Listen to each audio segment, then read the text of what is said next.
Yksi filosofi yritti viedä lehmän navettaan.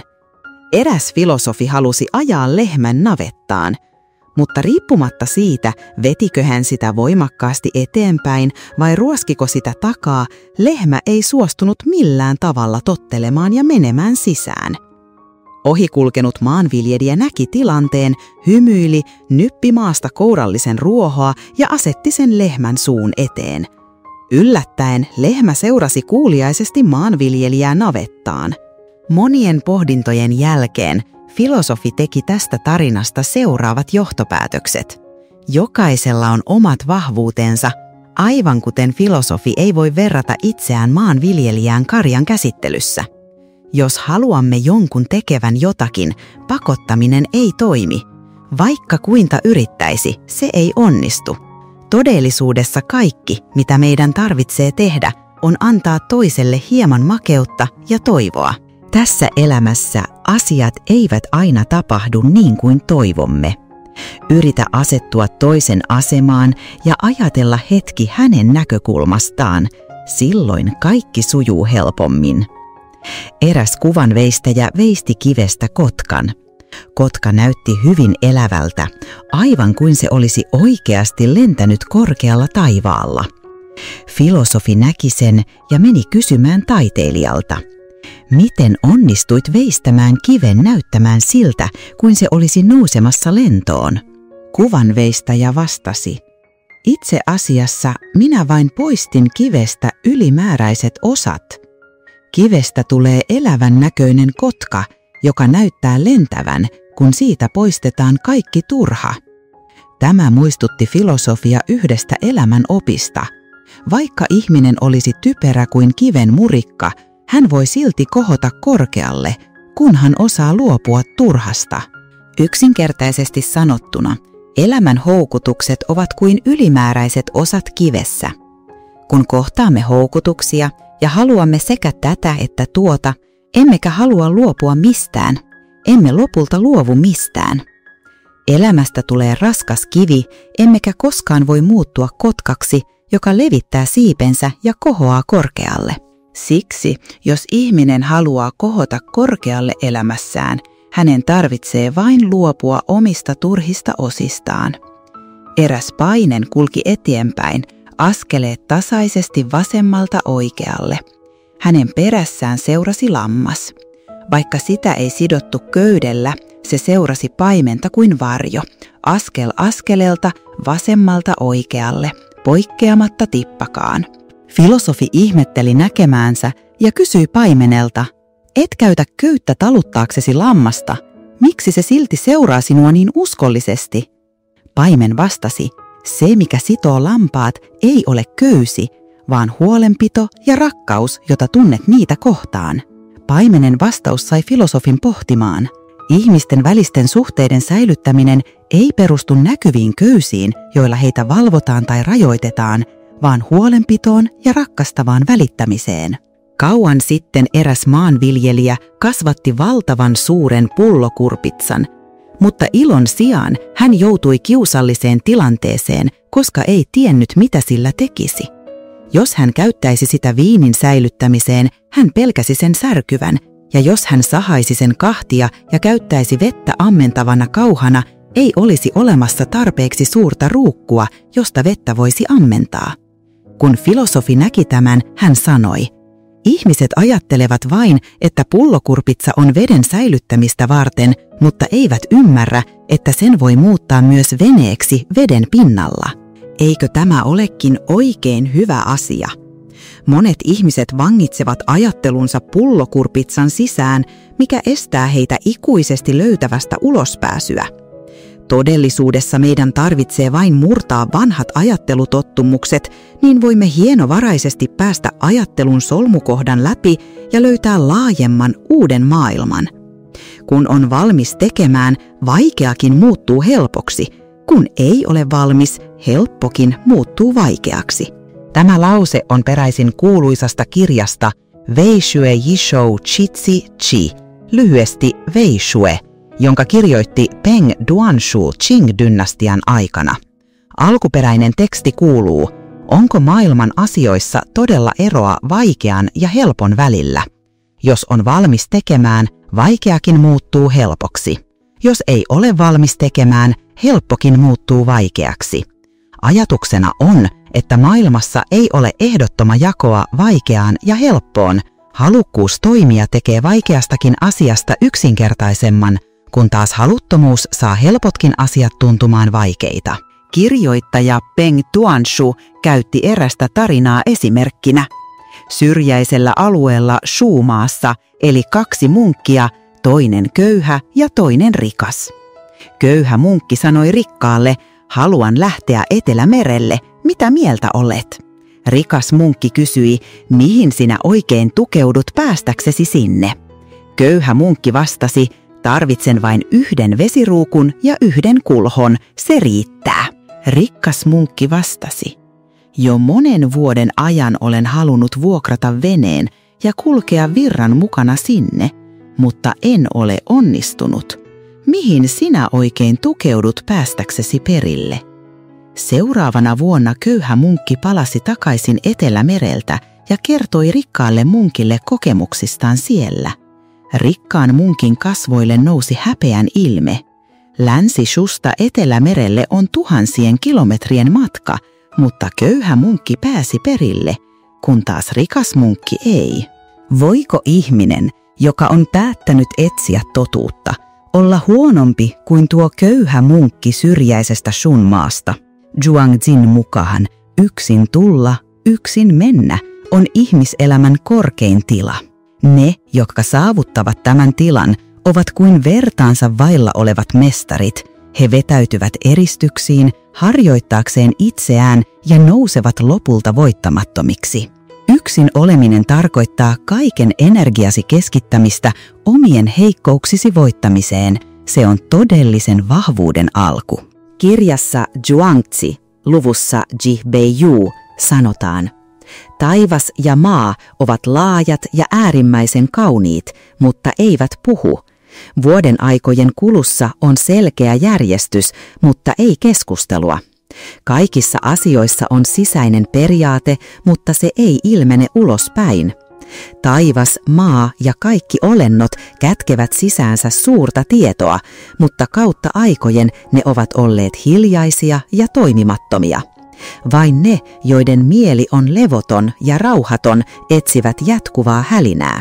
Tässä maailmassa kukaan ei voi välttyä yksinäisyydeltä.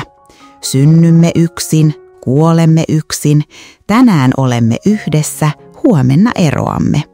Kukaan ei voi kulkea rinnallamme ikuisesti. Keskustelu toisten kanssa voi lievittää yksinäisyyttä, mutta ei voi parantaa sitä. Mitä enemmän puhut, sitä tyhjemmäksi tunnet itsesi, ja kun lopetat puhumisen, yksinäisyys palaa takaisin. Todellisuudessa on asioita, jotka on parempi sulattaa itse kuin puhua ääneen. Toisinaan toisten kanssa jaetut asiat muuttuvatkin naurunalaisiksi. Älä tuhlaa aikaa, joka kuuluu vain sinulle.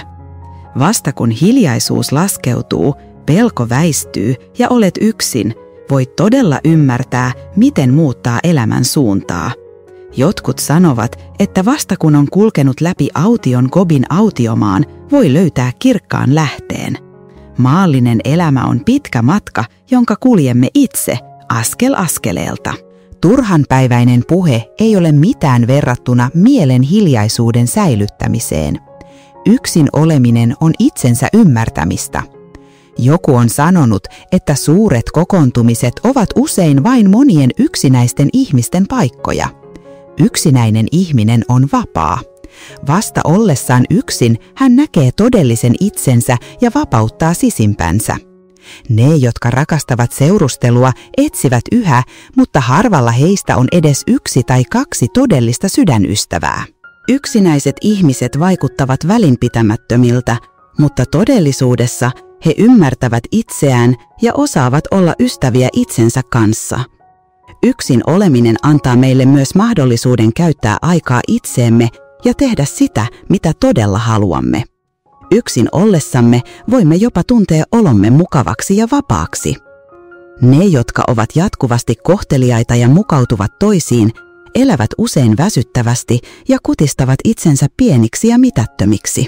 Elämä on arvokasta, joten älä anna juoruilijoiden estää sinua ja tuhlata aikaasi turhaan.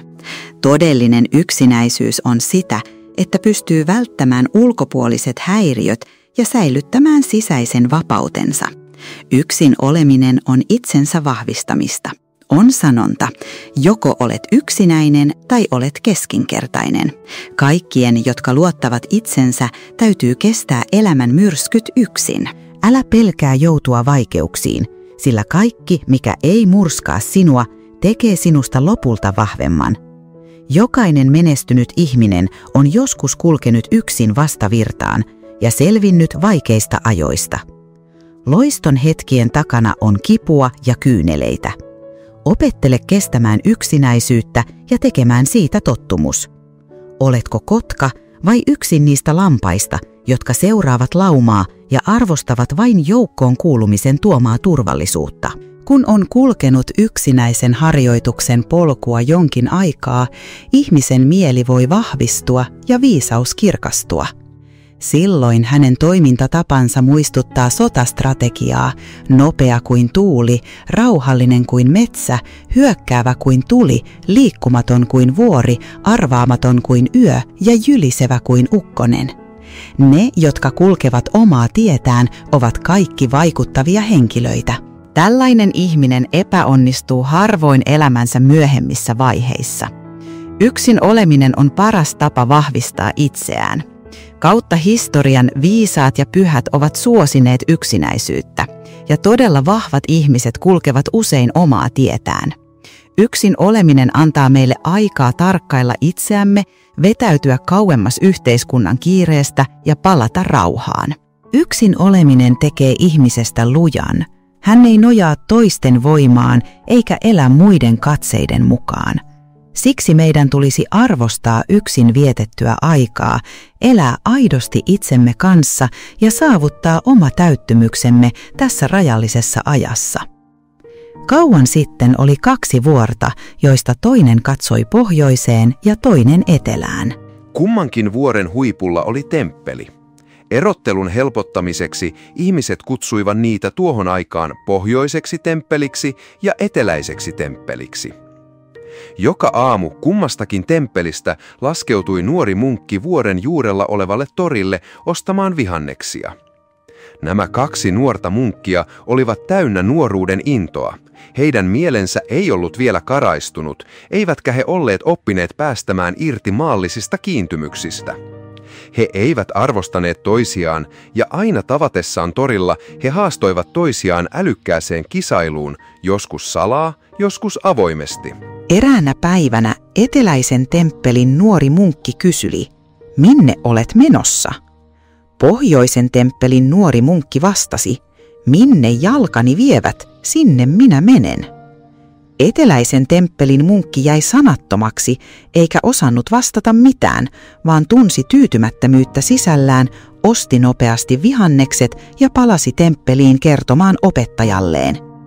Oli ymmärrettävää, että nuori munkki oli vielä kokematon, mutta myös eteläisen temppelin apotti osoittautui yhtä lailla hämmentyneiksi.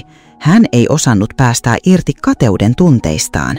Kun mestari kuuli oppilaansa kertovan harmistuneena, ettei ollut osannut vastata pohjoisen temppelin munkille, hän ei suinkaan neuvonut oppilasta kehittämään mieltään ja välttämään kiistoja, vaan sanoi, seuraavalla kerralla kun kohtaat hänet, kysy uudelleen samalla tavalla. Jos hän vastaa samalla tavalla, sano hänelle, jos sinulla ei olisi jalkoja, minne sitten menisit? Sillä tavalla voit voittaa hänet. Seuraavana aamuna, kuten tavallista, eteläisen ja pohjoisen temppelin nuoret munkit kohtasivat jälleen vihannestorilla. Eteläisen temppelin nuori munkki kysyi taas, minne olet menossa? Tällä kertaa pohjoisen temppelin munkki vastasi, minne tuuli menee, sinne minäkin menen. Tämä yllättävä vastaus jätti eteläisen temppelin munkin sanattomaksi. Hän jäi seisomaan paikalleen, harmissaan eikä saanut sanaa suustaan. Palatuaan temppeliin opettajamunkki näki, että nuoren munkin kasvot olivat täynnä alakuloisuutta ja kysyi, eikö opettamani menetelmä toiminutkaan? Nuori munkki kertoi sitten kaiken, mitä oli tapahtunut. Mestari nauroi ääneen, silitti pojan päätä ja sanoi, sitten hän voit kysyä häneltä takaisin, jos ei ole tuulta, minne menet silloin? Seuraavana aamuna täynnä itseluottamusta ja varmana voitostaan eteläisen temppelin nuori munkki riensi nopeasti kysymään pohjoisen temppelin munkilta, minne olet menossa? Tällä kertaa vastaus, jonka hän sai vastapuoleltaan, oli hyvin käytännöllinen. Pohjoisen temppelin nuori munkki vastasi viattomasti, olen menossa torille. Eteläisen temppelin munkilla ei ollut taas mitään sanottavaa, sillä hän ei mitenkään voinut jatkaa kysymällä, jos ei olisi toria, minne menisit? Tämä kysymys olisi ollut täysin järjetön. Kun mestari kuuli tilanteesta, hän huokaisi syvään. Katsomalla auringonlaskua ymmärtää elämän hetkellisyyden. Katsomalla valkoisia pilviä ymmärtää niiden huolettomuuden. Katsomalla vuoria ymmärtää niiden oveluuden. Katsomalla jokia ja meriä ymmärtää niiden äärettömyyden. Oppimisen arvo on siinä, että oivaltaa sydämellään. Sitä ei voi saavuttaa toisten kautta. Toisten asiat pysyvät aina toisilla. Vain se, minkä itse oivaltaa, on todella omaa. Tähän lopuksi kanava Tietämyksen lamppu haluaa lainata teille seuraavan ajatuksen. Yksi hymy voi muuttaa päivän, yksi halaus voi muuttaa viikon, mutta yksi sana voi muuttaa koko elämän. Uskomme, että olette itse jo ammentaneet omat oppinne.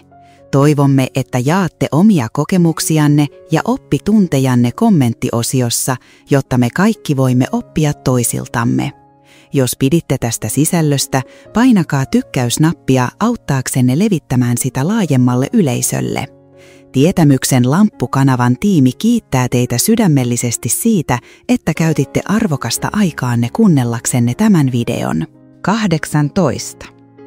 Helppoa on oksissa, vaikeaa juurissa. Muinoin eli nuori mies, joka aina kehuskeli itseään muiden edessä. Eräänä päivänä mestari vei hänet puun luo ja kysyi, sanopa, onko tämän puun latva kaunis? Totta kai, latva on täynnä tuoreita kukkia, kuinka kaunis se onkaan, oppilas vastasi nopeasti. Juuri silloin puhalsi tuuli ja puun latva alkoi kahista. Mestari kysyi jälleen, kuulitko jotakin? Tietysti kuulin, puun latvan ääni on niin kirkas ja miellyttävä, nuorukainen vastasi innokkaasti. Mutta tiedätkö, mikä on puun latva kiinaksi? Sitä kutsutaan sanalla maat, mestari sanoi ja osoitti sitten puun juurta. Näetkö puun juuren? Kuulitko juuren päästävän ääntä? Nuori mies kurtisti kulmiaan ja vastasi. Opettajani, puun juuret ovat haudattuina maahan, miten niitä voisi nähdä? Lisäksi juuret ovat hiljaisia, miten niiden ääntä voisi kuulla? Mutta tiedätkö, mitä puun juuret tarkoittavat kiinaksi? Niitä kutsutaan sanalla bon. Mestari selitti.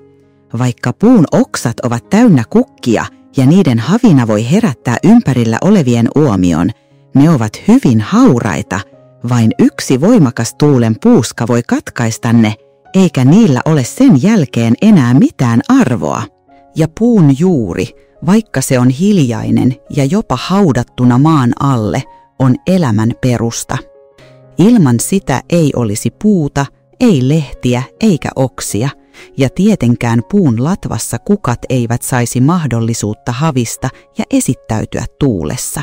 Ymmärrätkö, mitä tarkoitan? Nuori mies laski katseensa ja nyökkäsi hiljaa, oivaltaen mestarinsa opetuksen syvemmän merkityksen. Siitä lähtien hänestä tuli rauhallisempi, hänen puheensa oli hillitympää ja erityisesti hän ei enää koskaan kerskunut muiden edessä. 19. 3 ihmeellistä ovea. Tässä elämässä kohtaamme lukemattomia vastoinkäymisiä, eroavaisuuksia, puutteita toisissa tai jopa itsessämme, jotka toisinaan saavat meidät ärsyyntymään ja tuntemaan suurta epämukavuutta. Kuinka voimme säilyttää rauhallisen ja myötätuntoisen mielen kaiken tämän keskellä? Seuraavat 3 Buddhan ovea antavat meille vastauksen. Aikoinaan eräs prinssi kysyi opettajaltaan Buddha Shakyamunilta, millainen tulee olemaan minun elämänpolkuni tulevaisuudessa? Buddha vastasi, elämän polullasi tulet kohtaamaan 3 ovea. Jokaisessa ovessa on kirjoitettu yksi lause. Kun sen hetki koittaa, näet ja ymmärrät. Kun olet kulkenut 3. oven läpi, odotan sinua sen 3. oven toisella puolella. Niin prinssi lähti matkaan. Ei kulunut kauan, kun hän saapui ensimmäiselle ovelle. Siihen oli kirjoitettu muuta maailmaa. Prinssi ajatteli, minun täytyy toimia ihanteideni mukaisesti ja muuttaa tämä maailma. Kaikki, mikä näyttää epämiellyttävältä, täytyy muuttaa. Niinpä hän toimi juuri niin. Muutaman vuoden kuluttua prinssi kohtasi toisen oven. Sen yläpuolelle oli kirjoitettu, muuta muita ihmisiä. Prinssi ajatteli, minun täytyy käyttää hyviä ajatuksia opettaakseni ihmisiä, jotta heidän luonteensa muuttuisi yhä oikeamielisemmäksi. Niin hän teki juuri niin. Muutaman vuoden kuluttua hän kohtasi 3. oven. Siihen oli kirjoitettu, muuta itseäsi. Prinssi ajatteli, minun täytyy kehittää omaa luonnottani kohti täydellisyyttä. Ja niin hän teki. Myöhemmin prinssi tapasi Buddha Shakyamunin. Hän sanoi Buddhalle, olen kulkenut 3 oven läpi elämän polullani ja olen nähnyt jokaisessa ovessa kirjoitetun viestin. Olen ymmärtänyt, että maailman muuttaminen ei ole yhtä merkityksellistä kuin ihmisten muuttaminen tässä maailmassa, ja toisten muuttaminen ei ole tärkeämpää kuin itsensä muuttaminen. Buddha kuunteli ja hymyili. Ehkä nyt sinun tulisi palata takaisin. Mene ja katso tarkemmin noita 3 ovea. Prinssi totteli Buddhan sanoja ja lähti paluumatkalle. Jo kaukaa hän näki 3. oven, mutta se näytti erilaiselta kuin silloin, kun hän saapui sinne ensimmäistä kertaa. Hän näki, että oveen oli nyt kirjoitettu, hyväksy itsesi. Vasta silloin prinssi ymmärsi, miksi hän oli tuntenut syyllisyyttä ja tuskaa muuttaessaan itseään. Se johtui siitä, että hän oli kieltäytynyt myöntämästä ja hyväksymästä omia puutteitaan ja keskittynyt vain niihin asioihin, joissa hän ei ollut onnistunut, unohtaen samalla omat vahvuutensa. Niinpä hän alkoi opetella rakastamaan itseään ja hyväksymään itsensä. Prinssi jatkoi matkansa takaisin. Hän näki, että toiseen oveen oli kirjoitettu hyväksy toiset ihmiset. Vasta nyt hän ymmärsi, miksi hän oli aina niin ärtynyt ja täynnä epämukavuutta. Se johtui siitä, ettei hän hyväksynyt muiden ihmisten erilaisuutta verrattuna itseensä, eikä ollut halukas ymmärtämään tai tuntemaan myötätuntoa heidän puutteita kohtaan. Niinpä hän alkoi opetella olemaan suvaitsevainen muita kohtaan. Prinssi jatkoi jälleen paluumatkaansa. Hän näki, että ensimmäiseen oveen oli kirjoitettu, hyväksy maailma. Vasta nyt prinssi ymmärsi, miksi hänen yrityksensä muuttaa maailmaa olivat jatkuvasti epäonnistuneet. Se johtui siitä, ettei hän hyväksynyt sitä tosiasiaa, että tässä maailmassa on monia asioita, jotka eivät mene oman tahdon mukaan. Hän halusi aina pakottaa ja hallita muita, mutta vähätteli oman itsensä kehittämistä. Niinpä hän alkoi opetella syleilemään tätä maailmaa avaralla sydämellä. Tällä hetkellä Buddha Shakyamuni oli jo odottamassa häntä. Hän sanoi prinssille, luulen, että nyt sinä jo ymmärrät, mitä on sopusointu ja rauha. Tarina 3 ovesta opettaa meille, että ihmisen tulisi maailmassa eläessään tunnistaa omat vahvuutensa ja heikkoutensa sekä pyrkiä jatkuvasti kehittämään itseään tullakseen jaloksi ja suvaitsevaiseksi ihmiseksi. Tarvitsemme avaran ja avoimen sydämen kohdatessamme muita ihmisiä, asettamalla itsemme heidän asemaansa ja ajattelemalla heidän näkökulmastaan käsin. Kaikkialla tulisi luoda hyviä siteitä, ei kantaa kaunaa tai luoda vihollisuuksia. Vain näin voimme elää sopusoinnussa muiden kanssa ja tulla ihmiseksi, joka todella on hyödyksi yhteiskunnalle. 20. Yang Zhiya, elämän 3 avainkohtaa. On sanonta: ihminen, joka ei tunne Jiang Taigongia, lukee turhaan kaikki historian kirjat. Todellisuudessa Jiang Zhiya oli olemassa historiallisena henkilönä, vaikka hänellä ei ollut yliluonnollisia kykyjä kuten teoksessa Feng Shenbang, hän oli todellinen esimerkki sanonnalle: lahjakas, mutta menestyy myöhään. Jos puhutaan ihmisestä, joka kantoi suurta elämän päämäärää ja saavutti mainetta vasta vanhalla iällä, Jiang Zhiya olisi toisena.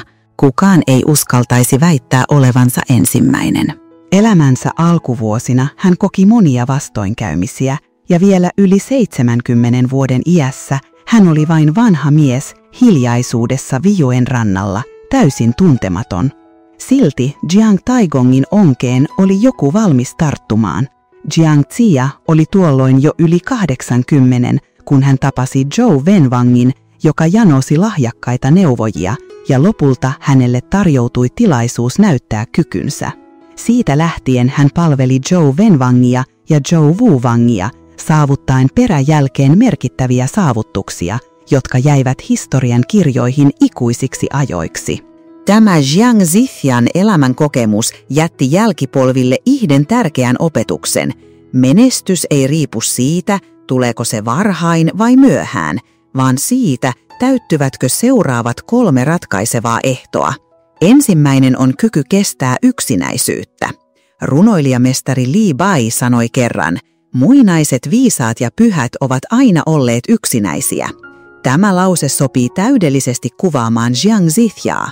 Shang-dynastian romahduksen jälkeen hän vetäytyi erakkona Vijoen rannalle, kunnes 80 vuoden iässä Zhou Wenwang kutsui hänet alas vuorelta. Tuona vetäytymisen aikana hän eli yksin vähintään 2 vuotta ja 3 kuukautta. Siinä vaiheessa Jiang Zhiya oli maailman silmissä vain nimetön vanhus, joka ei ulkoisesti näyttänyt erityisen älykkäältä. Kuka muka kalastaa suoralla koukulla? Mutta kukaan ei olisi osannut arvata, että tuo hyödyttömältä vaikuttava vanha mies oli todellisuudessa äärimmäisen kärsivällinen ihminen. Hän osoitti tätä luonteenpiirrettään kalastuksen kautta. Eikä siinä kaikki. Hän hallitsi sekä sivistyksen että sotataidon, eikä mikään ollut hänelle vierasta. Yksinäisinä vuosinaan Jiang Zhiya saattoi olla yksin, mutta ei koskaan toimettomana.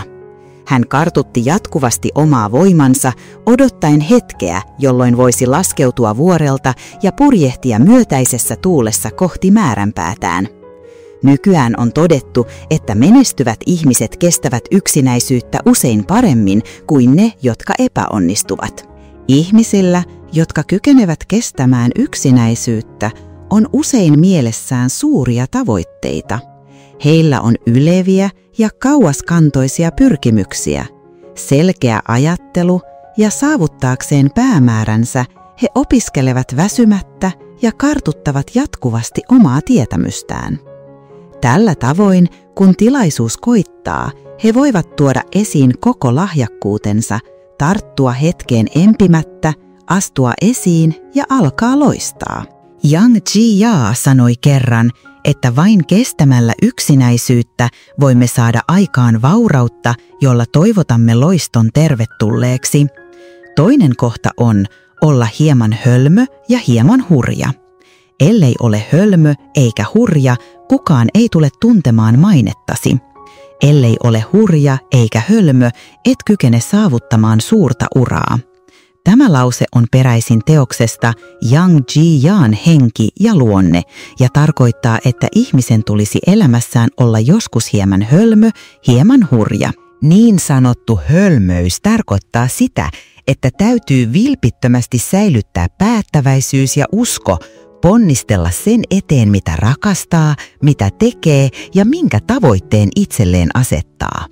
Tarvitaan ahkeruutta, sinnikkyyttä ja keskittymistä. Kun ei koskaan unohda sitä, lahjakkuus tulee varmasti kuuluville. Entä miksi täytyy olla hurja?